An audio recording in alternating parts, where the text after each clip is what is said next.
Hello friends, అందరికీ నమస్కారం. ఆంధ్రప్రదేశ్లో కొత్త రేషన్ కార్డు వివరాలు ఈ వీడియోలో తెలియజేస్తాం. ఈ విషయాలన్నీ మీకు పూర్తిగా అర్థం కావాలంటే ఈ వీడియోని చివరి వరకు చూడండి. అప్పుడే మీకు క్లారిటీగా అర్థమవుతుంది. అదేవిధంగా చాలామంది వీడియో చూస్తున్నారు కానీ సబ్స్క్రైబ్ చేసుకోవడం మర్చిపోతున్నారు.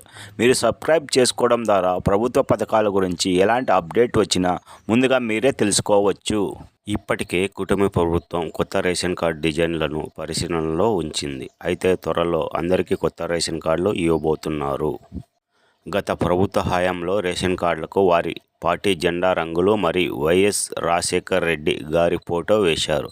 రేషన్ కార్డు ప్రభుత్వం ఇచ్చేదే కానీ పార్టీ ఇచ్చేది కాదని ఇప్పుడు కూటమి ప్రభుత్వం అందరికీ కొత్త రేషన్ కార్డు ఇవ్వడానికి కసరత్తులు చేస్తుంది. ఈ కొత్త రేషన్ కార్డు డిజైన్లు ఎలా ఉన్నాయని ఇంకా స్పష్టత రావాల్సి ఉంది.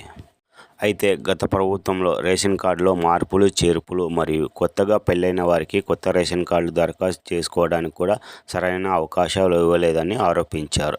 అయితే కూటమి ప్రభుత్వం ఇచ్చే కొత్త రేషన్ కార్డు డిజైన్లు పూర్తయిన తర్వాత కొత్త రేషన్ కార్డులు ఇస్తామని తెలిపారు.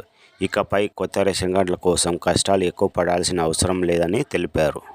అలాగే 2014-19లో రేషన్ షాపుల ద్వారా బియ్యం కాకుండా ఇచ్చిన మిగతా సరుకులు కూడా గత ప్రభుత్వం ఆపేసింది అని ఆరోపించారు. అయితే ఇప్పటి నుండి పేదలకు తక్కువ ధరలో బియ్యంతో పాటు మిగతా పలు రకాల వస్తువులు తక్కువ ధరకు అందిస్తామని తెలిపారు. అలాగే పండుగలకు కూడా ఉచిత సరుకులు ఇస్తామని తెలిపారు. ఇకపై పండుగలకు చంద్రన్న కానుకలు మళ్ళీ మొదలు పెడతామని తెలిపారు. ఆంధ్రప్రదేశ్లో మీరు కొత్త రేషన్ కార్డు కోసం దరఖాస్తు చేయడానికి నేను చెప్పబోయే పత్రాలు అవసరం ఉంటుంది. ఆధార్ కార్డ్, కుల ధృవీకరణ పత్రము, ఆదాయ ధృవీకరణ పత్రము, కుటుంబ సభ్యుల ఆధార్ కార్డు కాపీలు.